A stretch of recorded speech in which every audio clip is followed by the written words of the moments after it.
Bienvenue à chacune et à chacun sur le podcast qui pose une seule question aux professionnels de la mode. Qu'est-ce que la mode? Épisode 3, je vous partage la réponse de Lisa Revol, fondatrice et créatrice de la marque Azaadi. Marquée par les cultures qu'elle découvre durant ses voyages, particulièrement en Inde, elle nous parle de la richesse de l'histoire, des esthétiques, de ces endroits et de ces populations. Vous vous retrouverez peut-être comme moi à la fin entre l'envie de redécouvrir l'histoire des cultures passées, parfois la volonté de vouloir refaire renaître le côté traditionnel de ces modes, et puis l'expression contemporaine qui se fait de ces mélanges stylistiques de ces différentes cultures. Et restez jusqu'à la fin, il y a un bonus, Lisa nous partage à la lumière de cette première partie de podcast pourquoi elle fait fabriquer en Inde. Habillé, habilleur, bonne écoute. Au feeling, voilà. ok. Qu'est-ce que la mode pour toi? Et tu Ouais. peux partager Ok, ce que tu veux. ok. Bon. Je vais commencer, on va dire au début, mais enfin, à peu près essayer de situer la mode dans l'histoire. Mais en gros, dès l'âge préhistorique, en fait, les gens, ils ont commencé à s'habiller Ouais. pour, à la base, se protéger la peau du froid, voilà, la météo, comme on en parlait. Mais pas que, parce que, par exemple, c'est ça que j'adore quand je pars en voyage, c'est découvrir en fait la civilisation première qui est arrivée sur tel territoire. Et par exemple, à Malte, quand tu vas à Gozo, il y a un temple. Alors, je sais plus comment il s'appelle, mais à l'époque, il, euh, ils ont créé tout un culte autour d'une femme enceinte. Donc pour eux, c'était vraiment la déesse de la fertilité et tout ça. Et donc dans ce musée, tu as cette histoire et puis tu vois les vêtements des gens, qu'est-ce qu'ils portaient. Ouais. Et en fait, dès l'âge préhistorique, on était coquets déjà, quoi. On se créait des bijoux. Donc pour moi, dans le vestimentaire, tu as aussi les bijoux parce que ça fait partie Ouais, de la tenue. de la tenue. En fait, ça a créé une harmonie, un équilibre. Et en fait, on se rend compte que dès l'âge préhistorique, on aime être coquet et on se crée une identité grâce à ça, quoi. Et c'est dingue parce que du coup, on utilise ce qu'il y a dans notre environnement. Et ben, à l'époque, voilà, ils récupéraient les coquillages qui étaient creusés par la mer, les cailloux qu'ils faisaient eux-mêmes, qu'ils creusaient eux-mêmes avec leurs outils. On voit aussi qu'ils portaient eux-mêmes, ils se faisaient des coiffures, ils se faisaient des tresses. Enfin, d'où ça vient la tresse, tu vois? Quand est-ce qu'on a pensé à voilà, se faire une tresse? Pourquoi on a eu l'idée? Ils mettaient des bijoux dans leurs cheveux déjà. Enfin, c'est dingue quoi, quand tu vois ça, tu te dis, ouais, mais comment ils ont eu cette idée? Qui leur a transmis ça? Alors que nous aujourd'hui, c'est là depuis toujours, on a même des noms très africaines. Ouais. Donc, du coup, en fait, je parle de tout ça pour donner en fait l'aspect vraiment culturel, aussi environnemental de la mode, enfin du mode vestimentaire. Donc, la mode, c'est hyper large, c'est culturel, c'est identitaire aussi. Donc pourquoi une personne va s'habiller plus en noir et pourquoi une personne va s'habiller plus en blanc, plus coloré. Ça reflète vachement la personnalité de la personne ou l'humeur de l'autre. Donc ouais, il y a tous ces aspects.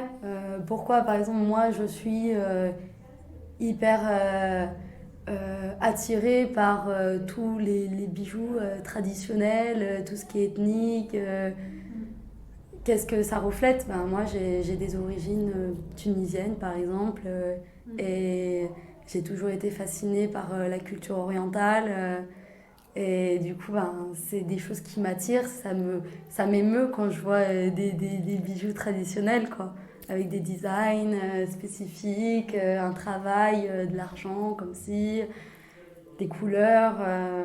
Donc ça me parle en fait. Ouais. Donc la mode, pour moi, c'est vraiment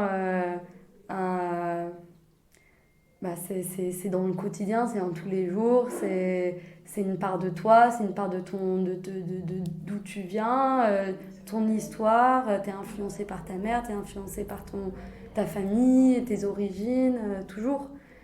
T'es influencé par ton environnement, comme c'est préhistorique, qui utilisaient des cailloux, des coquillages, des peaux de bêtes, parce que voilà, pour se protéger du froid.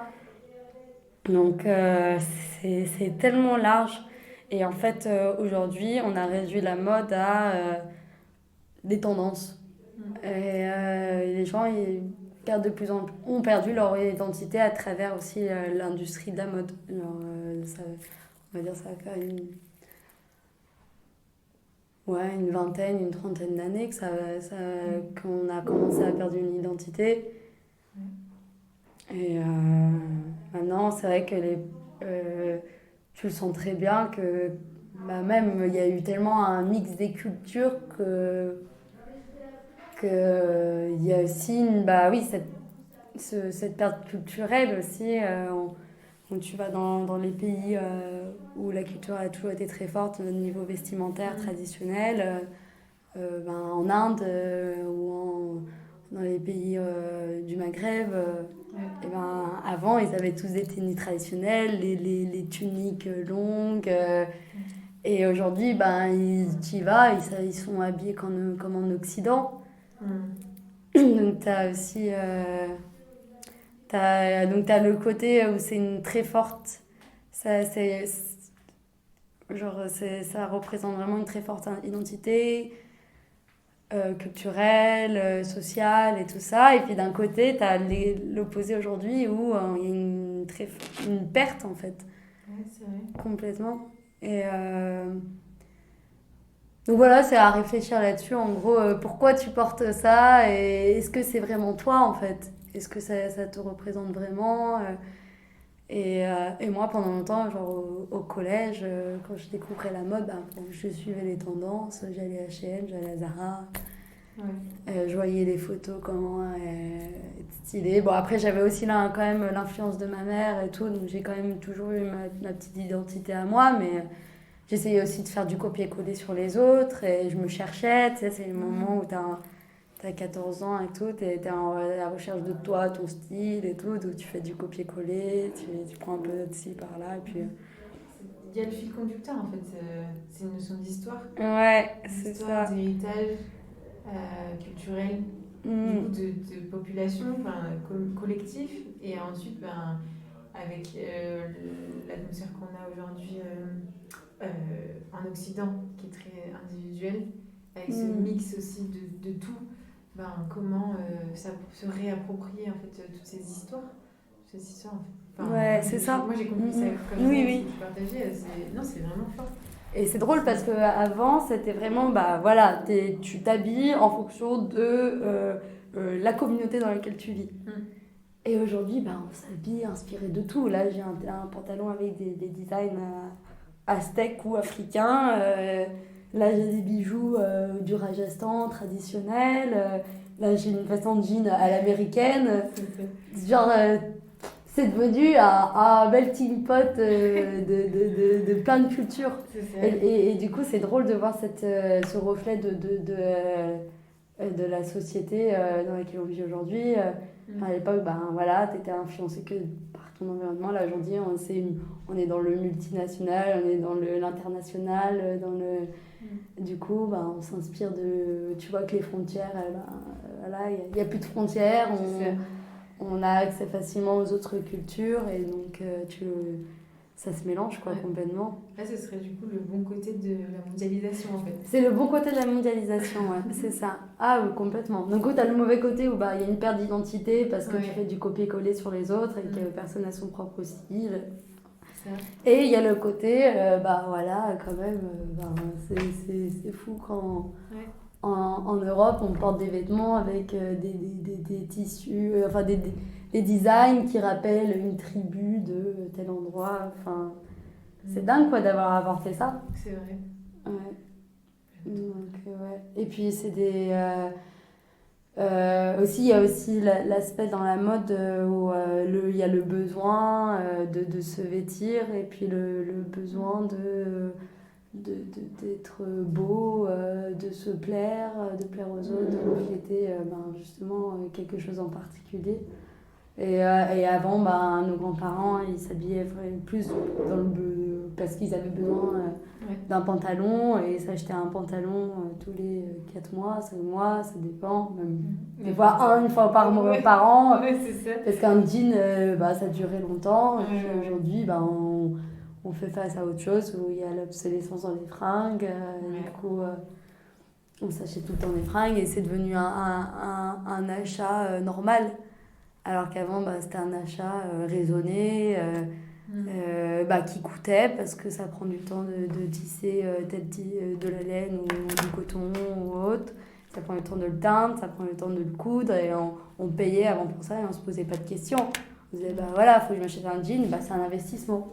Ouais. Et maintenant, on voit ça comme, je m'achète un jean comme je vais m'acheter une pomme, quoi. Enfin, c'est horrible, hein, mais c'est devenu ça. C'est le même prix. Et ouais, et là, les soldes, c'est quoi? C'est des vestes à 5 €, quoi. Donc, quand tu vois ça, et c'est devenu normal dans la tête des gens en plus. Parce qu'il y en a qui ont grandi là-dedans, et il y en a qui ont eu ce côté révolutionnaire. Ouah, je peux m'acheter une robe trop stylée. Voilà. Et puis t'as aussi comme on a changé dans le mode d'achat, maintenant on est vraiment dans la surconsommation, acheter plus pour satisfaire un manque.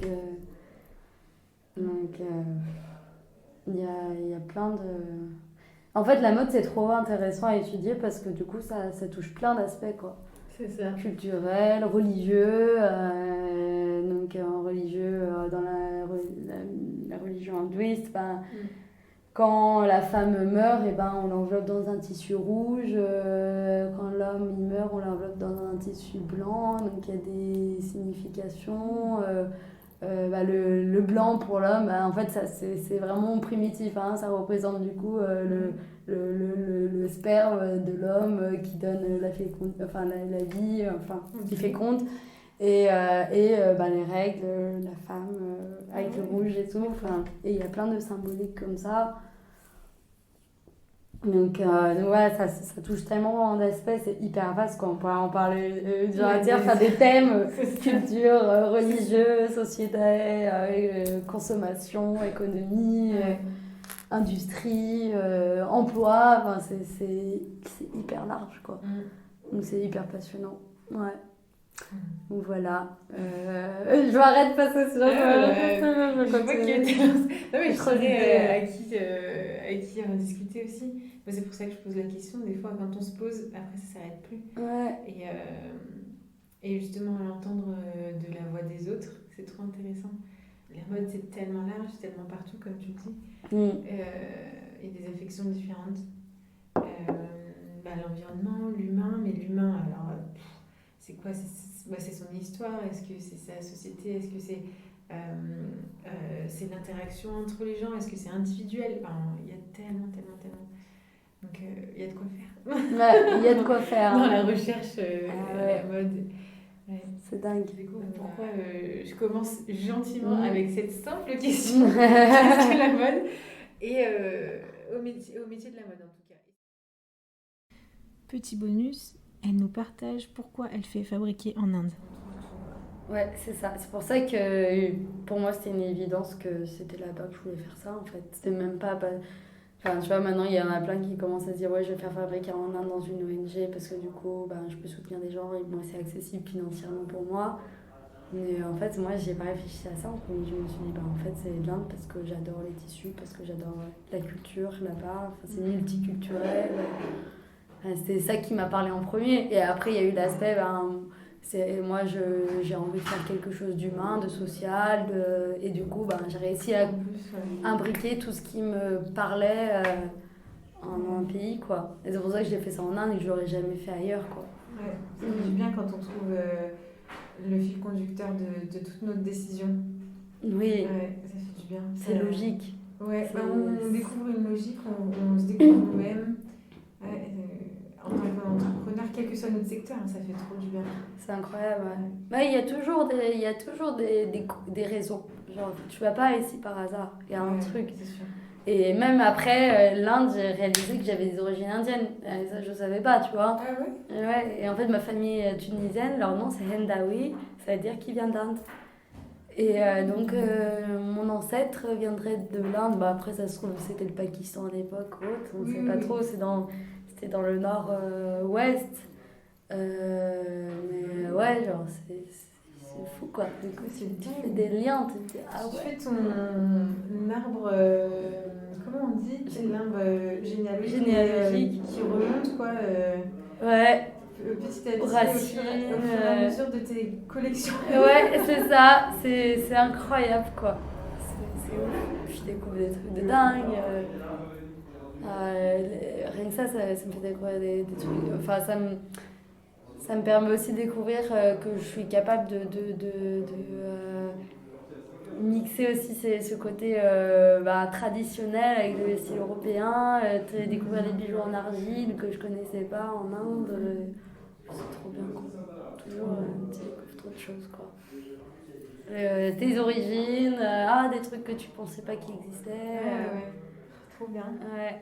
C'est-à-dire qu'elle va vivre longtemps, du coup, la marquise a dit. On va voir, hein. On va voir.